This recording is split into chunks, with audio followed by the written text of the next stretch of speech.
Yesi nongeye kuguha ikaze ukomeza kudukurikira umunsi ku wundi isegonda ku rindi udahwema kutwereka ko turi kumwe gatanu kuri gatanu turagushimira cyane cyane byimazeyo kora subscribe niba utarabikora nimba warabikoze ni iby'agaciro cyane jya muri komenti wandikemo ikintu ushaka ko tuzaganiraho utaha cyangwa se igitekerezo inyunganizi cyangwa se unatwandikiye kuri WhatsApp murabona nimero yacu muri description irimo utubwire ese wifuza ko tuzaganira kuki ese urifuza ko twazakubwira kuki ese urifuza ko tuzatumira nde urifuza ko tuvuga ku iyi topic hano umuntu wese wakoze subscribe cyangwa se umuntu wese udukurikira ni umwami icyifuzo cyiwe ni nk'itegeko guys ngaho nguko rero uyu munsi rero tugiye kurebera hamwe ingaruka zishobora kukubaho mu gihe udakora imibonano mpuzabitsina.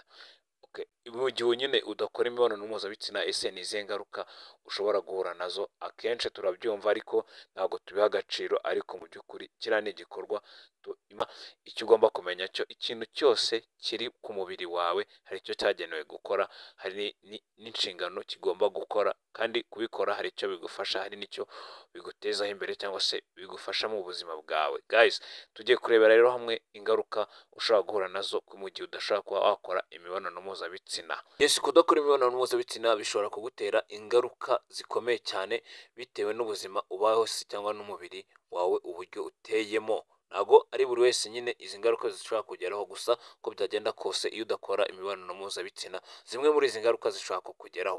Reka turebere hamwe ingaruka cyangwa se ibibazo 10 bishobora guterwa no kuba umuntu adakora imibonano mpuzabitsina. Aha ngaha twavuze muri rusange umukobwa cyangwa umugore cyangwa umugabo cyangwa imibonano mpuzabitsina ikozwe neza ishobora kugabanya icyo bita agahinda gakabije cyangwa icyo bita depression. Ibyo bintu rero nukora imibonano mpuzabitsina igakorwa neza ibyo bintu bizakurinda ibyo bita depression cyangwa se nimba nabyita agahinda gakabije mu kinyarwanda cyiza. Imibonano mpuzabitsina ikorwa neza ifasha mu kongera imisemburo y'umunezero cyangwa se ibyishimo muri wowe. Ibi bintu rero iyo ubikoze neza biragufasha cyane kuko bikurinda za depression cyangwa se kagahinda gakabije kamwe gakunda gufata abantu batandukanye guys kangaka ni kagucike. Ku ngingo ya gatatu rero uraza gusangaho stress ihoraho. Kudakora imibonano mpuzabitsina bishobora kugutera icyo bita stress cyangwa se akajagari mu mutwe bitewe n'uko uba utishimye ntabwo umubiri wawe uri gukora neza kuko nimba uzi stress ziterwa no kuba ubwonko bwawe bujagaraye.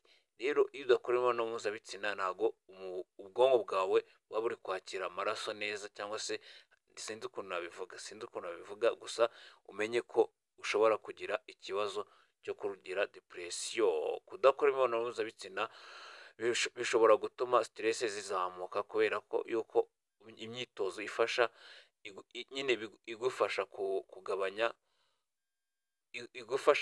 kubera imyitozo cyangwa se imbaraga utakaza uri gukora imibonano mpuzabitsina igufasha kugabanya icyo bita stress cyangwa hormones ya stress.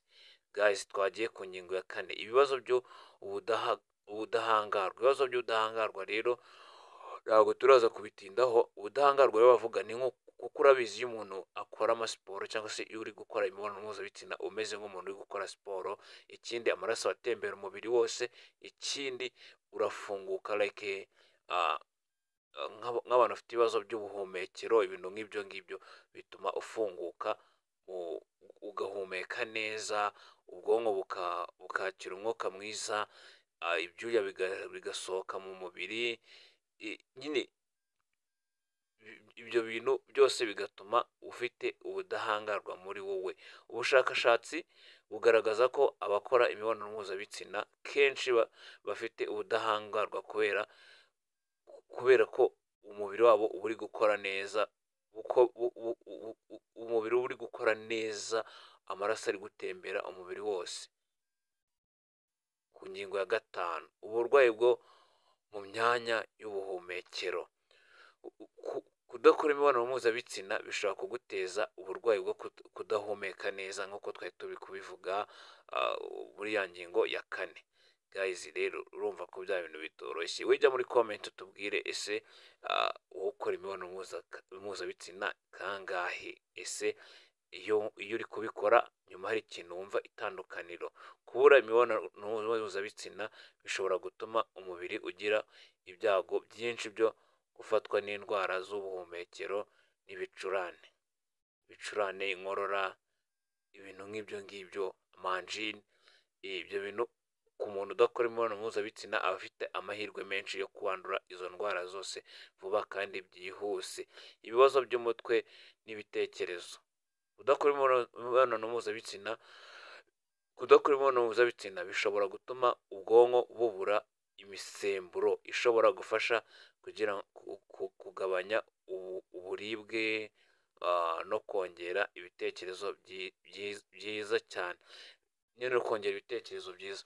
Umuntu udakora imibonano mpuzabitsina biragoye ko ashobora kuba yagira ibitekerezo byiza cyangwa se byagutse, ibitekerezo ngo atekereze vuba cyane. Nyine afite amahirwe yo kuba yagira ibibazo byo mu mutwe. Utazabona umuntu afashe inzira akirukanka ukagira ngo gahizeraga ibintu biba byoroshye. We kora subscribe gusa twibanire 5/5. Ingingo ya 7, ibibazo by'impyiko. Ibibazo by'impyiko rero sinzi, ntabwo turaza kubitindaho aha ngaha. Rero murabizi ntabwo biba byoroshye. Nawe nk'umugabo wenda we turabizi, abagore bajya muri comment batubwire bimeze bite, mutubwire ese iyo utakoze imibonano mpuzabitsina, iyo udaheruka kubikora, ese bigenda gute, uba wumva umerewe gute mu mubiri wawe? Mwiduhisha mutubwire. Ibi ni ibintu bisanzwe kuko ubu ni ubuzima bw'imyororokere turi kuganiraho guys. Dore musigaye murifata ugasanga mwanga kubivuga, ejo ugasanga biri kubasenyera cyangwa se biri kubateza ibindi bibazo bitandukanye. Imibonano mpuzabitsina kenshi ishobora gutuma amaraso atagenda neza mu bice by'imyanya ndangagitsina, kugira ngo bishatse kuvuga ngo imibonano mpuzabitsina ishobora gutuma amaraso atagenda neza. Iyo udakora imibonano mpuzabitsina bishobora gutuma amaraso atagenda neza mu myanya ndangagitsina, bikagira ingaruka mu mikorere y'impyiko, kuko impyiko zo zigerageza gusohora umwuka ziyungurure amaraso, ziyungurure ibintu biba ziyungurure imyanda, like nk'ibintu uba wanyweye amazi, ariko ko yakoza zidakora. nk'uko tubizi neza, iyo uri gukora imibonano mpuzabitsina ni nk'aho uri gukora siporo.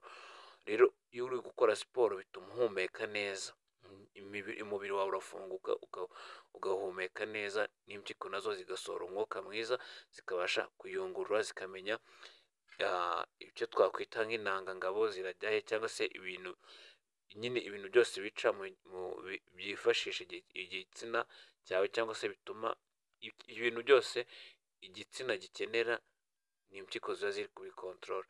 Rero nk'abagore ibice byabo byinshi, cyangwa se impyiko nizo zituma hakorwa isuku mu myanya ndangagitsina, cyangwa se mu bice nyine byo kubyara, cyangwa sinzi ukuntu nabivuga.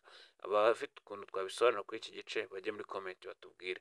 Twigire ku ngingo ya 8, ikibazo cy'umubyibuho ukabije.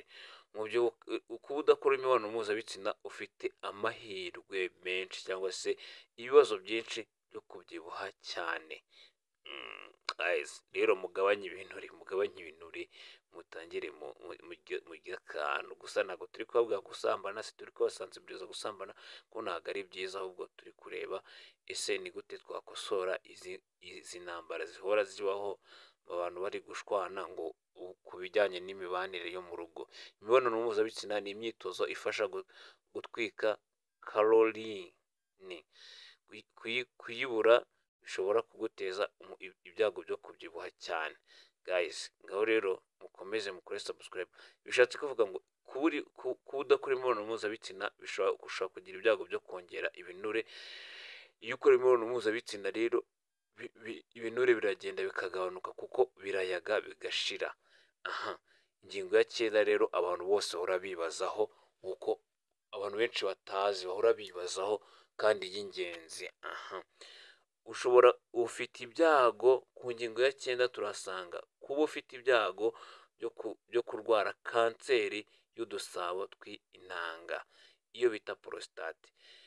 Ni kanseri cyangwa se ni kanseri ifata udusabo tw'intanga. Iyi rero iterwa no kuba udakora imibonano mpuzabitsina, cyangwa se niyo wikoze ukaba utarangiza.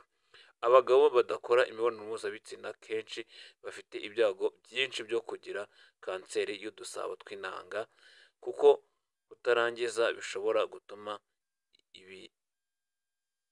ibinyabutabire bibi bya toxine byirunda mu dusabo.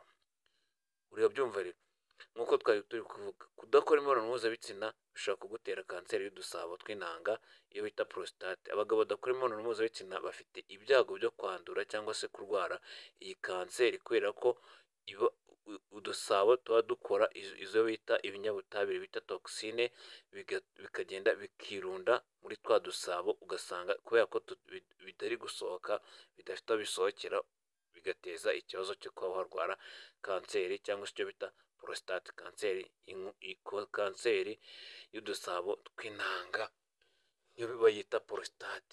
Ingingo ya 10 ari nayo nyuma tugiye gusorezaho rero, ibibazo byo mu myanya ndangagitsina. Ibibazo by'imyanya ndangagitsina ntabwo turabitindaho, ariko ni kwa kundi ushobora kuba nk'abagabo ashobora kuba igitsina cye kitagihaguruka, kitagifata umurego. Ibyo bibazo byose bishobora guterwa no kuba udakora imibonano mpuzabitsina, cyangwa se ukaba utagira ubushake, utajya nyine, iyo ugize ubushake ugasanga udatinda, utamara umwanya munini.